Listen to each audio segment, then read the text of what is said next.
If you make money with money, you get taxed at very low rates, 15% dividends and capital gains, no payroll tax. If you make money with muscle or hard work or sweat of your brow, you get taxed at rates that move on up. And most of the people, the middle class, gets taxed at rates of either 15 or 25 on their income tax, but then they get really hit hard on the payroll tax, and that's what brings the rates in our office up to an average of 36% if you leave me out. It's just hugely important. And if you invest in yourself, nobody can take it away from you. The other thing is have the right heroes. I mean, I've always been lucky in that respect. And if the people you look up to are going to form your vision of what the world, how you want to be in later life. And I'll give you two pieces of advice. I'd invest as much in myself as you can. I mean, you're your own biggest asset by far. I mean, you've got all kinds of potential. All the people in this room, you're lucky to be in this country, gotten a good education. But most people go through life using up a very, very small part of their potential. But I have made lots of mistakes. I'm going to make more mistakes. But Babe Ruth struck out a lot of times. I mean, it's the name of the game that you do it. You don't want to expect perfection in yourself. You want to strive to do your best, but it's too demanding to expect perfection in yourself. And it does some good to recognize them and not start trying to go around kidding people about them. It is always being ahead of the game rather than getting behind the game. It's saving a little, no matter how you do it. I mean, I delivered papers, I worked at Penny's, I sold golf balls, I had a pinball machine around. I did a lot of things that enabled me to accumulate about $10,000 by the time I got out of school. 10,000 doesn't go as far now as it did then, but having anything so that you're ahead of the game and not getting behind the game is enormously important. I mean, just, if you're going to run a 100-yard dash against a bunch of people in life, if you can figure it out so that when the gun goes off, you're 10 or 15 yards ahead, instead of 10 or 15 yards behind, it's going to make an enormous difference in how that race comes out. So having some net resources doesn't make much difference whether they're in stocks or bonds, in my view, but and not having debt when that gun goes off when you get out of school is a huge plus over being behind the game. And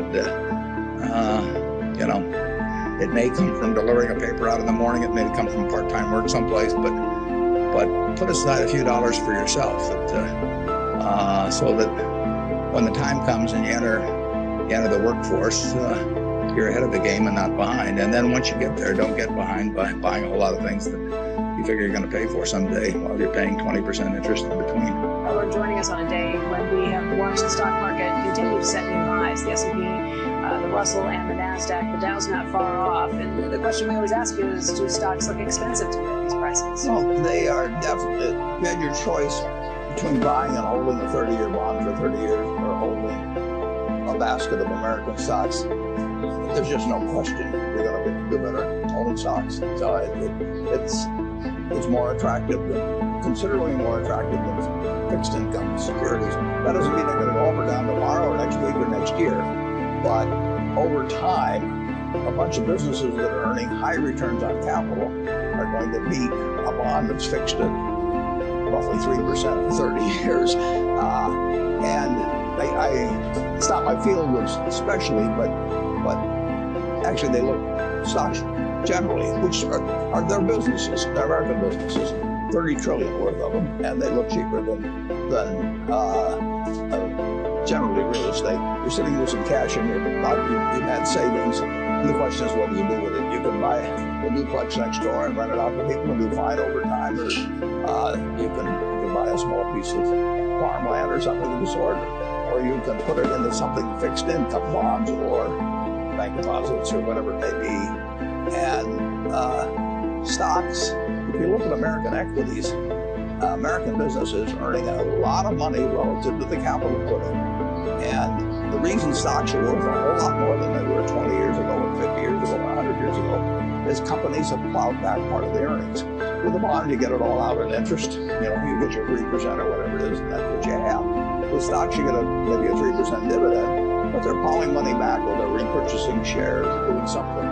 And over time, that just makes a huge difference. I'd rather buy an attractive business than buy our own stock at its intrinsic business value. If our stock gets well below that, I've still got this strong, and I can do both, fortunately. But why? How an executive can say we're going to spend $10 billion buying stock and then not pay any attention to the price at which they buy it? They wouldn't buy any other business that way. And so we're price sensitive on it. On the other hand, when the price is right, there's no easier way to make money for your shareholders. What really gives the low rates to the very rich like me is the low tax on dividends and capital gains. If you take these rich people that the IRS singles out from 1992, they've almost had a tenfold increase in capital gains. They've got a tenfold increase almost in dividends. And those are taxed at 15%. And there's no payroll tax on it. Now, payroll tax accounts for almost as much revenue to the government as the income tax. It's close. 800 billion plus on payroll taxes last year, and about 900 billion on income taxes. That's where the money comes from in Washington. And they don't get any payroll tax to speak of on my income. You know, I've got my tax return here. You can take a look at them in a moment. And I get taxed on up to 100,000, and my super rich friends get taxed up to 100,000, and that tax hits the people in my office very, very hard. Often they have a spouse working, so they get taxed on up to $200,000 that payroll tax, and that's this year we've had a waiver of 2 points, but that's normally at 15.3%. That alone is higher than the tax rate on capital gains or dividends. You point out that the average tax rate for people in your audience, the average rate for people in your office is 36% of tax money. 36%, and nobody's below 33%. And incidentally, the lowest income person in the office is higher than the 33. They don't have a low rate. So from 33 to 41 they range, and they average 36. And I'm in there with a fat 17.4, I think it is. And why is that? Well, it taxes, if you make money with money, you get taxed at very low rates, 15% dividends and capital gains, no payroll tax. If you make money with muscle or hard work or sweat of your brow, you get taxed at rates that move on up. And most of the people, the middle class, gets taxed at rates of either 15 or 25 on their income tax, but then they get really hit hard on the payroll tax, and that's what brings the rates in our office up to an average of 36% if you leave me out. In terms of emotions, it's a truism that investing emotions are your enemy. Absolutely. That when the market's good, if you feel good, don't. If you feel bad, you should probably do it. Right. But how did you? What was that extra thing where so many will acknowledge that, and yet we saw in the current crisis they panicked while you went into seemingly potential disasters like GE and Goldman Sachs.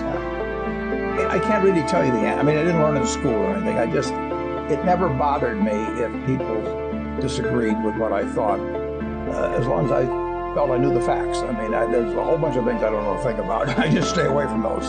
So I stay within what I call my circle of competence. You know, Tom Watson said it best. He said, I'm no genius, but I'm smart in spots, and I stay around those spots. Well, I try and stay around those spots, and I just don't have a problem if somebody says, you're wrong on something. I go back and look at the facts. I think that really is much more important, frankly, than having a few points of IQ or having an extra course or two in school or anything of the sort. You need emotional stability. If somebody told me 10 years ago what was going to happen the next 10 years, we're going to make a lot of money in the bond market together, but there's always a reason afterwards. Tomorrow's paper will say stocks went down today because of, but they didn't write it this morning's paper that stocks are going to go down. You have to know what you don't know, and you have to make sure that what you don't know isn't all important. I mean, there's 4 boxes there. You want to get to what is knowable and which is favorable. And there's things that you'll miss out on because they belong to other 3 boxes, one of which will be favorable, another one favorable. And the fact that you're missing out on 90% of the stuff doesn't really make any difference if the 10% you do is right. You're lucky